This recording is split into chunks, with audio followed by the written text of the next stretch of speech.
So, thank you very much, all of you, for joining us on this conversation. My name's David Pencheon. I'm a commissioner, and we're being joined by Shirley Cramer, who's also a commissioner on the Food Farming and Countryside Commission, Richard Parish, who many of you will know is an international global public health expert, and Amandine Garde, who's a professor of law at Liverpool and well experienced in issues of trade and food.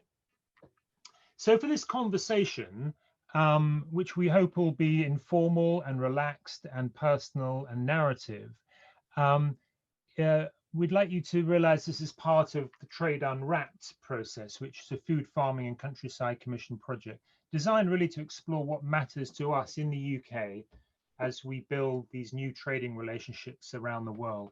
And really at this very time now, in the middle of November 2020, just having witnessed the US presidential election, going through our negotiations with Brexit, in the middle of a global pandemic, in the middle of an obesity and pandemic.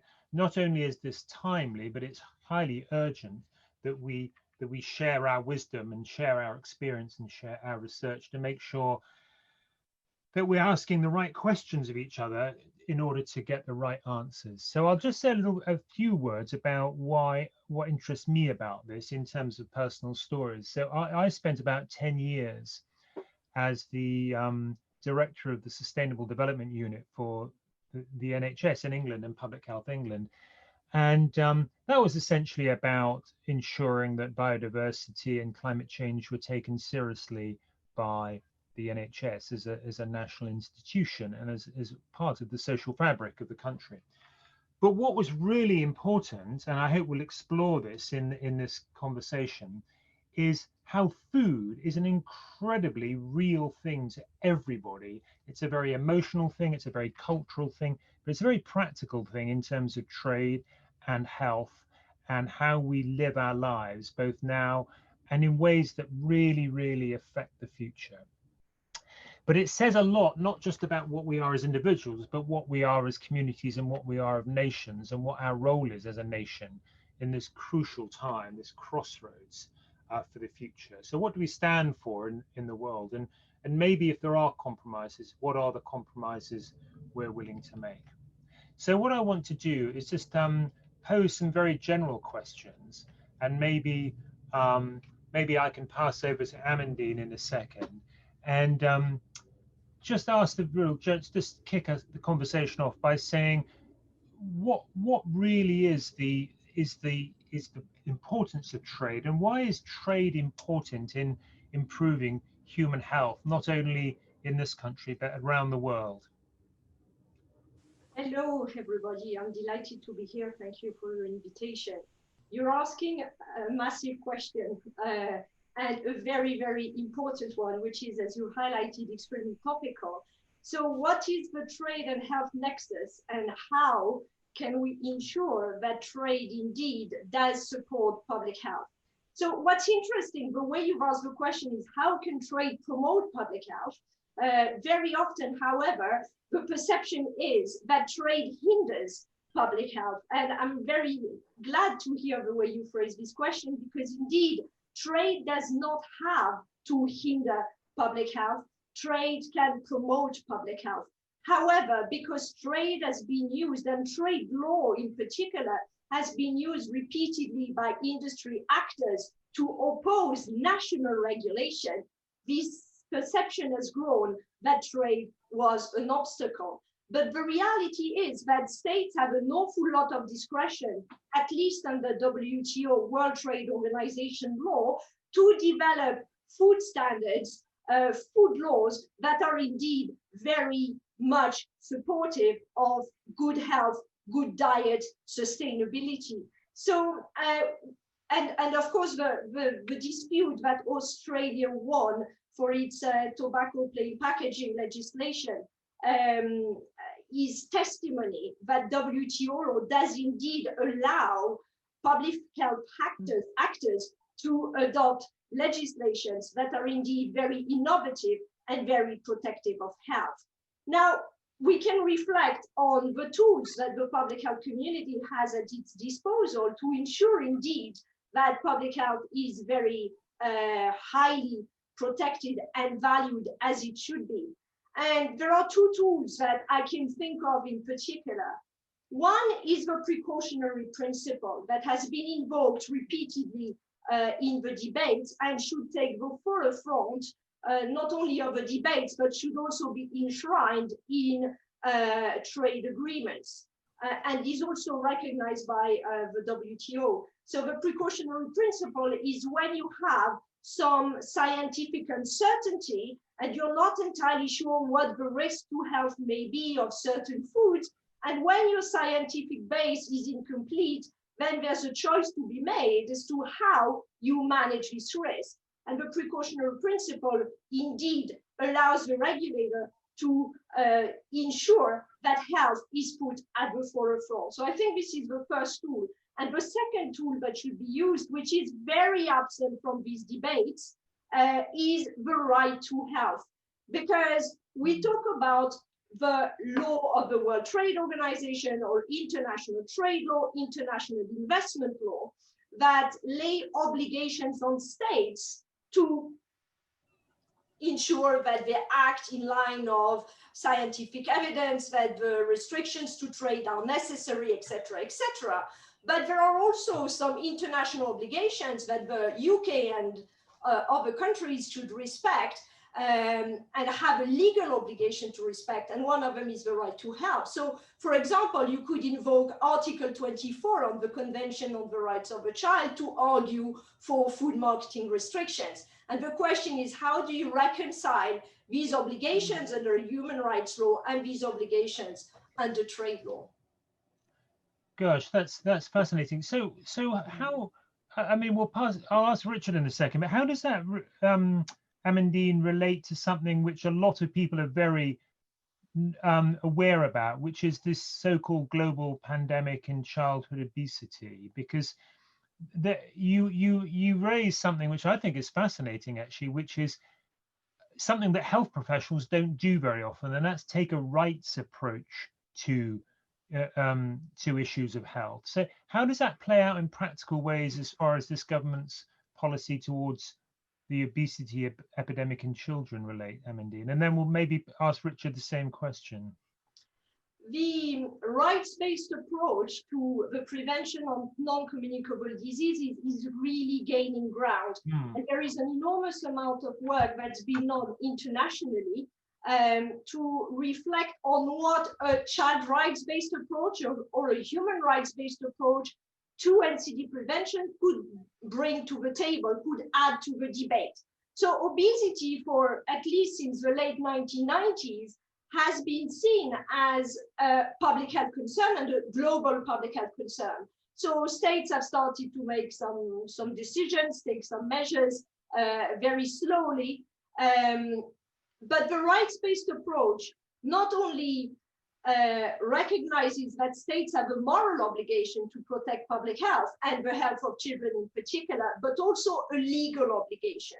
So that means that if they do not do what is required, what the evidence tells them to do to protect children from unhealthy food marketing and more generally to improve children's diets, then they should be accountable for their failure to respect, protect, and fulfill children's rights. So that allows for certain mechanisms to come into play in terms of reporting to human rights committees for their failure to uphold the rights of children and more generally the public. Or it could also prompt some strategic litigation in countries that would allow it. So you could claim that the UK has failed to promote the best interests of the child as a primary consideration and not weigh trade and economic interest together with children's rights in a child rights compliant way.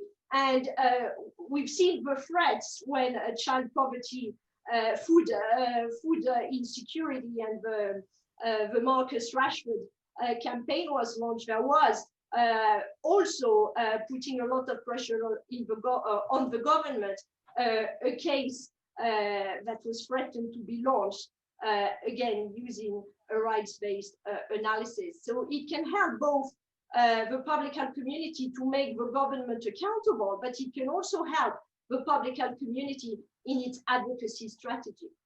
Yeah, it's fascinating. So one of the things, just a little story really, one of the things I discovered while I was working within the health service to look at sustainable development more broadly, is how many people said there should be a law on this, or there should be a law on that. And actually, when we investigated it, there were laws on it. And actually, we're often very poor. I mean, I quite admire legislators who put things on the statute books at great pain, and then to see that they're actually very poorly used. So actually, I think one of our lessons should be, let's see what's on the statute. Let's see where the levers are currently, because I think not breaking the law is actually quite a profoundly powerful lever for not just leaders but all of us.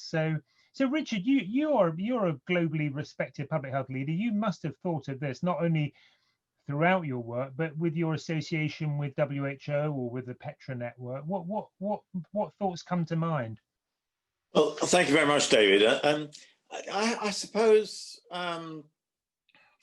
the view I take of this is that the starting point is that we often mislead the public and our policymakers. We talk about obesity and the diseases associated with it, like heart disease and cancers, as being non-communicable diseases because they're not transmitted by viruses or bacteria or something similar. But in actual fact, we are all products of the societies in which we live, our environment, our culture, and of course, the food that we eat. And in that sense, because we share these in common, and the type of food we eat and the lives we lead are determined by the culture, and the culture is determined by a whole wide variety of people. These are, in my view, just another type of communicable disease. So we mislead people into thinking that this is just an individual decision, and it's not an individual decision at all. It's a societal decision in the main, and a societal influence. So we're all products of the world in which we live. And the way I look at trade is that it should be principally there to support human prosperity. It is the servant of human needs, not the master of human needs. So trade agreements should always, as one of the principal objectives, be there in order to provide us with healthier opportunities, a better environment, one that is more prosperous in every sense, not just in a financial sense. Yeah, that's interesting. I'll pass over to Shirley in a second, but well, one of the things you haven't mentioned there is, and is a great concern to the Commission, is the rural economy and jobs.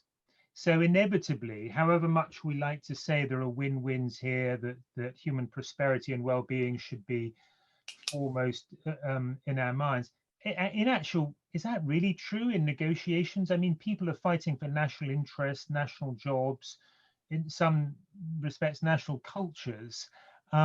So, you know, I wonder whether one of the other mistakes we make as health professionals is that we assume that everybody takes health very seriously and is a #1 priority. And of course, just empirically, we can look around the world and see that is not the case. So I wonder if there are, I've always thought about, are there cannier ways of framing? I mean, like Amandine was talking about the law and different rights approaches. I think we need probably a smorgasbord of entry points to really engage people in the importance of food as not the most important thing, but it's a real touchstone of how we live our lives and how we trade the food, how we grow the food, how we employ people in doing that, how we make use of land and soil. And these are the things that I'm sure people in a generation or two will look back and think, what were they thinking? Why did they really think that the ways they were doing it were best at the time? Much as I applaud your values, Richard, it's just the reality of it. It just feels different. But it's also about the perspective. If we don't get the perspective right, if we don't understand the nature of the relationship between food, its production, trade and the economy, then the starting point is wrong in terms of the policies that are derived afterwards. One of the other things I do is I'm the executive chair of the National Centre for Rural Health and Care. And of course, rural communities and rural economies suffer many disadvantages compared to their urban counterparts. Yes, it can be a very nice place to live, but also you're a long way from the centres of health and social care. There are transportation difficulties. And the other concern that I have is that we often see health just as a cost rather than as an investment. And there again, that has an impact on policy and the way policymakers view these things. So, for example, what I would argue, and I think many economists would argue as well, is that trade, like capital or labor, is actually an economic asset. And if our communities in the rural areas engaged in farming and agriculture are not as healthy as they possibly can be, that in itself actually diminishes our productive capacity and our capacity to actually deliver on some of the trade deals that we might deliver. So it's looking down the other end of the telescope as well, David. If the perception of the interrelationship between health and trade and its economic value is misunderstood by both the public and by our policymakers, it makes it so much more difficult to actually get the policies that we need to promote both trade and health. Right. Shirley, you're a fellow commissioner on the food. Really interesting conversation, and I totally agree with the precautionary principle and the rights issue, and also issues around manufacturing, food production and jobs, because these are all part of the trade deal, if you like. For me, there's a real sense of opportunity if we could get it right. And I have a slight anxiety about those of us in public health or health in general, perhaps needing to advocate more urgently about what a good trade deal looks like. What are the values? What are the characteristics of a deal that we want to see that would promote health and well-being of the population, give us our good jobs, sustainable thinking about and the environment, and people care about that. It's getting a really good narrative around these things. So the first thing I'd say is how important I think public engagement is around this. So we do know, and especially when, we've been going through this pandemic and all the issues around obesity and health inequalities, we know the public actually cares about food and food standards. And we could start there as, which I don't know if you saw their survey this week, they've done a couple, but the one this week showed very clearly that food standards was something that the public in general think we shouldn't compromise on. And in my experience working with politicians, if the public thinks something, they're much more likely to be concerned about it, worried about it, and go with it. And so I think using public engagement around the things that we want to see about the rights of the child and precautionary principle would be one good way of doing, would be a start, getting that narrative. I think Richard highlighted the joined upness of this, that we need to be clear that this is, the potential to affect everybody either negatively or more positively, and we can make it more positively. My addition to that is, I think we need to be very clear now about learning the lessons of how trade deals can go wrong, and the process, which I know people aren't that concerned about normally, but I think we should be right now, because we've been in the EU for all these years and not had to think about how do you do a trade deal. We have none of the democratic processes in place in our government to do a trade deal, which involves the public, involves our legislators, involves Parliament, looking at it, voting on it, none of those things. So in effect, actually, that a trade deal could go through and our Parliament doesn't have the right to vote on it. So this is something I think the public would be interested in, that we would need to highlight a bit more how undemocratic we could be, and we need to argue, I think, really for transparency. around these trade deals, because we know, so when the US, I used to live in the US for quite a long time, and got a lot of American friends, and I know that one of the ways that trade deals are done there is often that they're very opaque. Corporates, big industries involved in them at the negotiating table, public health almost never is. And so if we could change that and have public health and some of these other values at the heart of it, we'd get a very open discussion, much more democratic. I mean, even the Americans vote on their trade deal, and I was amused to hear Nancy Pelosi saying in the Democratic Congress that they wouldn't vote for anything in our sort of trade deal with the UK that affected the Good Friday Agreement, for example.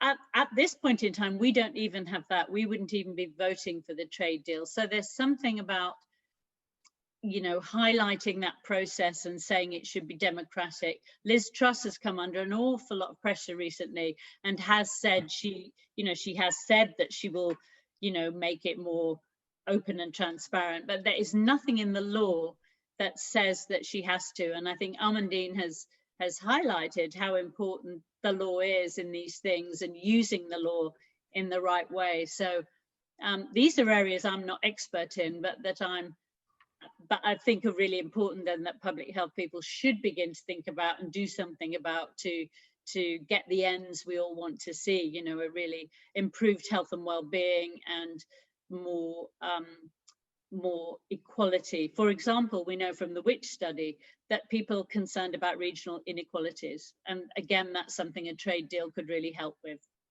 So Shirley, I mean, I absolutely agree with you about the issue of public engagement. That has to be right.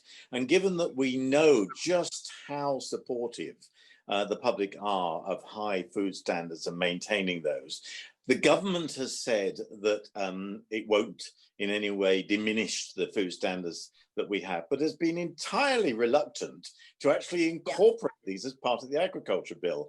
Why do you think that is, given that public and government seem to be at one in saying that we won't diminish our food standards? It's absolutely essential in terms of underpinning the trade deals that we're going to do, whether it's with the United States or indeed, for that matter, providing access for our agricultural goods into Europe. Why do you think there's been such reluctance?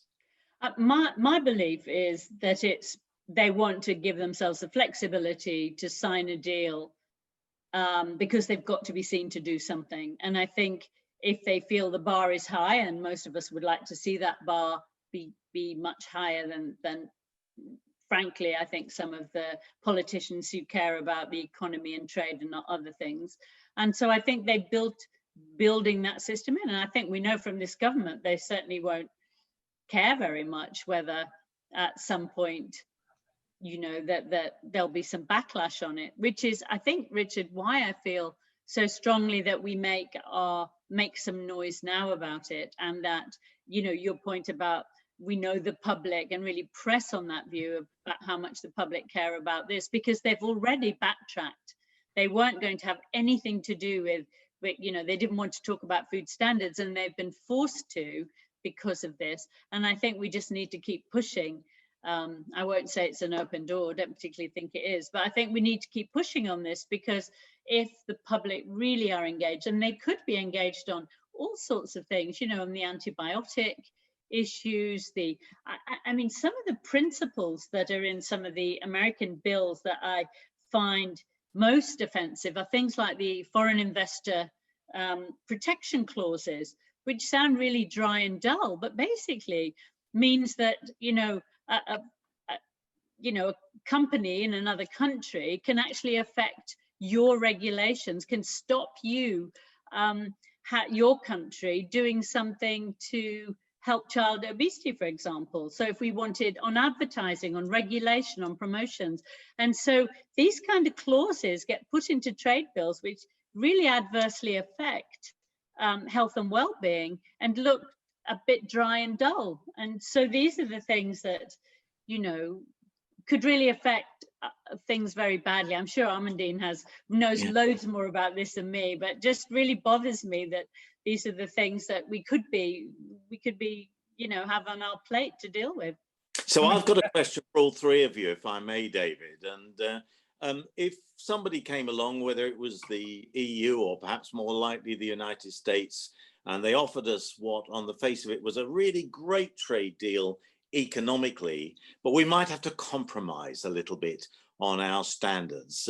What are our red lines? Where would it be reasonable to say, well, okay, we'll drop our food standards a little bit because financially, economically, this would be a great deal to have?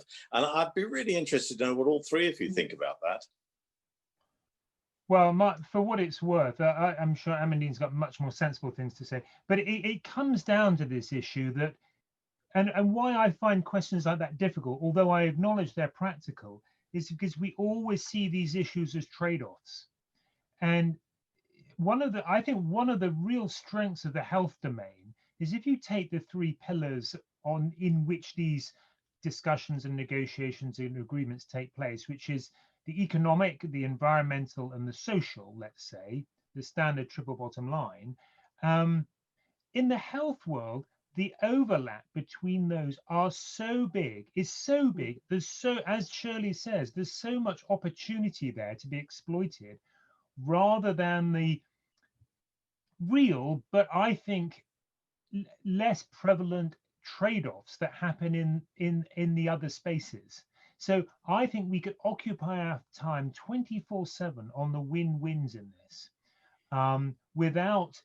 And I think it's a natural human behavior to lurch towards the difficulties, to look at the problems, rather than to be optimistic or have faith that in pursuing the win-wins, that could dominate the negotiations. And I think Shirley's absolutely right. I mean, if you listen to Zach Goldsmith on one of the other of these Trade Unwrapped videos, and he's a perfect combination of a legislator and an environmentalist, who acknowledges that's a tough space to be in.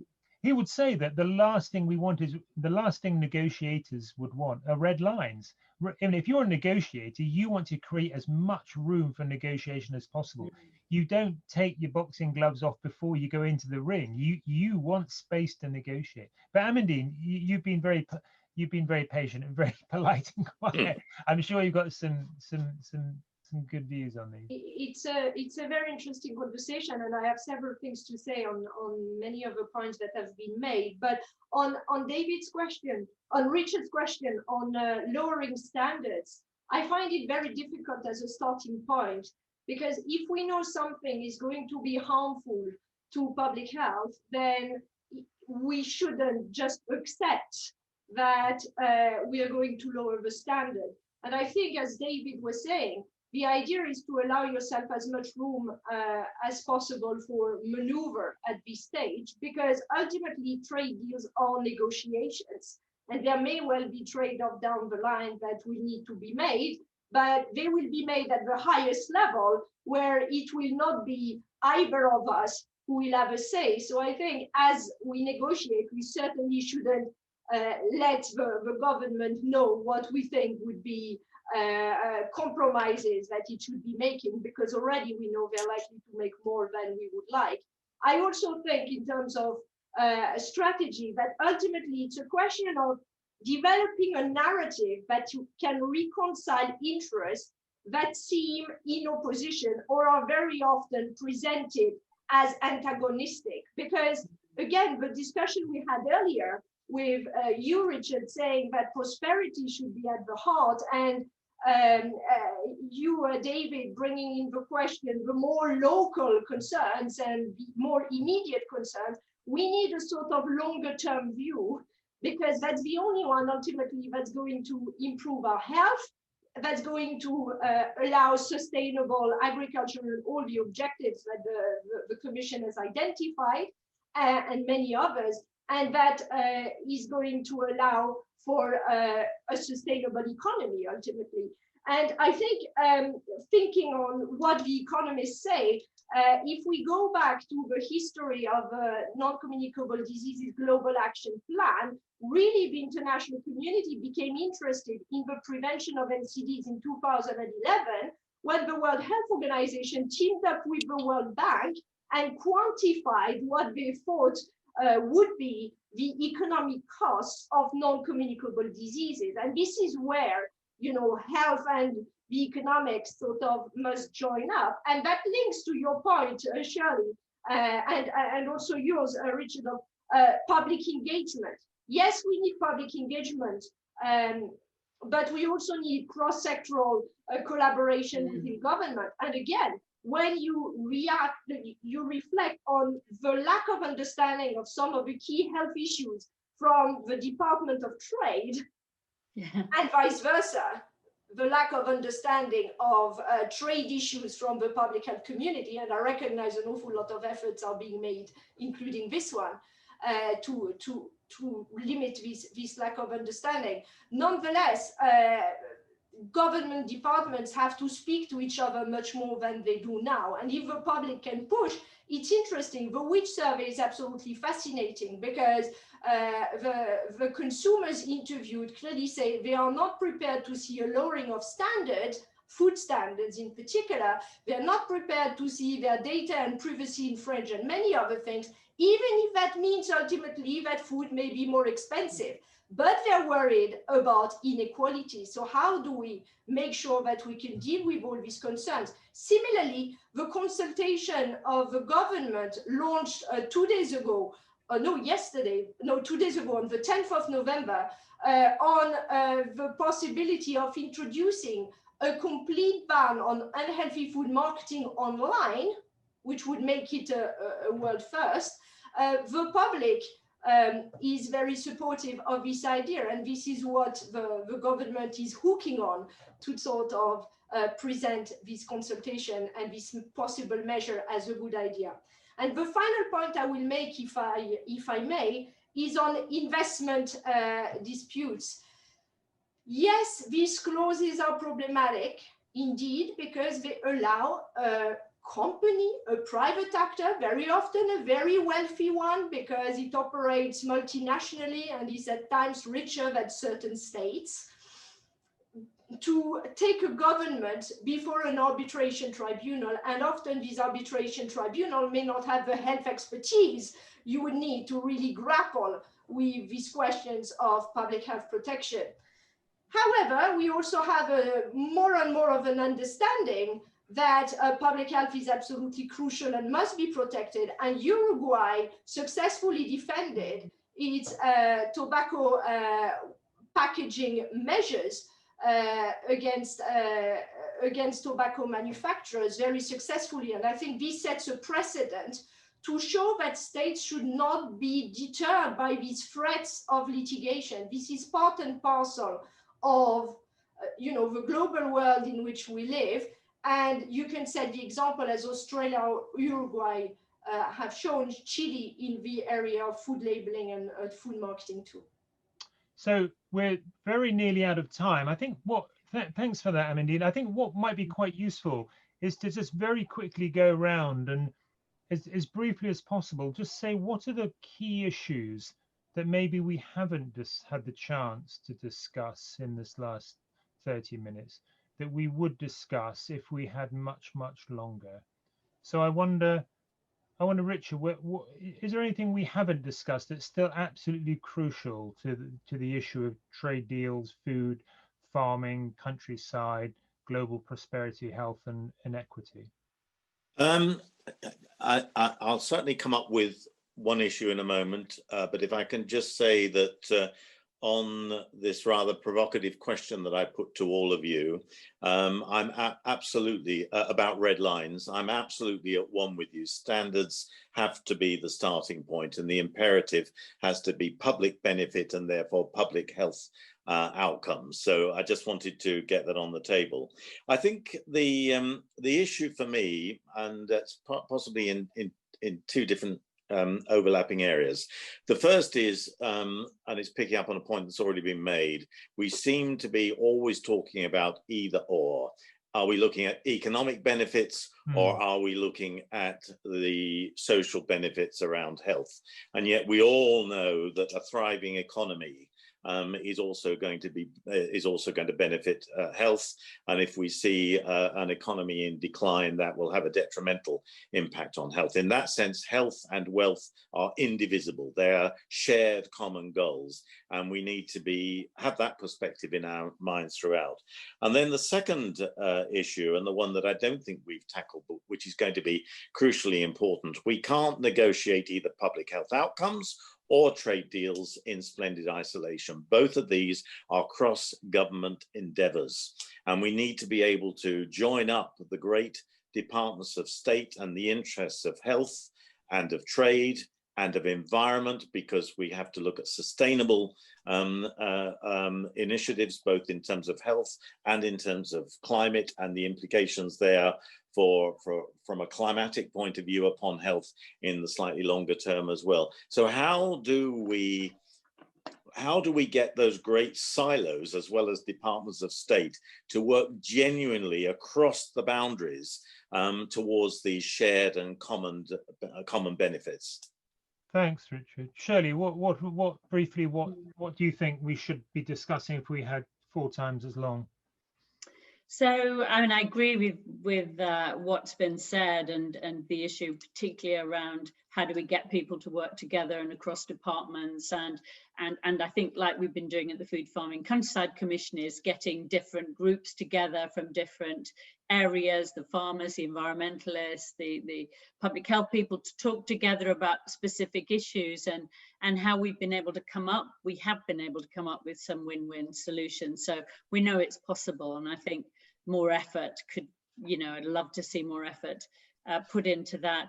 I think one area that's really, really tricky, and we all mentioned it in different ways, is how is a trade deal, a positive trade deal for health and well-being and for good for the environment, and more equal, more fair. So we have the worst inequalities in Europe. We have the childhood obesity is worse here than almost anywhere else in Europe. We have some really fundamental problems. How could a trade deal really help to tackle some of these burgeoning, these entrenched inequalities in the UK? And I think there must be ways, and it would be good to really have the conversations, I think, about what we could do and what we should be fighting for in those areas. Thanks, Shirley. And Amandine, final word from you about other things you would like to, if we had more time, to discuss and debate. I think it's largely a question of bringing all these themes that we've mentioned, this narrative together. And I'm hopeful in that the UK has a very strong base of civil society organizations, much more than in other places. And if we manage to get all these organizations speak with one voice, then I think together with this public engagement we are witnessing, that the government should feel under pressure and understand that these trade-offs should not be done lightly at all. So I think it's a question of recognizing that when you talk about trade, the devil lies in the detail. It's a technical area. And if we want to reconcile human rights, trade, concerns for participation, democracy, engagement, and so on and so forth, then we need to really look at the detail and therefore make sure that you team up with trade experts. Thank you, Amandine. Yeah, so just finally, I mean, my little summary of what I've learned just by listening to ourselves talking is that we do need experts, we do need expertise, we do need evidence, but actually life goes on the interfaces between these great tectonic plates, these great interest groups, these great priorities. And I think, as Amandine just put so eloquently, I think we do need these technical experts, but the technical experts that, including the public, that are really going to matter are those that can think deeply and broadly simultaneously to reap these win-wins. So thanks Amandine, and thanks Richard, and thanks Shirley, and let me thank Richard and Amandine on behalf of Shirley and myself as commissioners for the Food and Farming and Countryside Commission. So thank you all, and enjoy the rest of the videos. And thank you, David. Thanks, David. And Amandine. Mhm. Richard and Amandine, thanks. Thank you, everyone.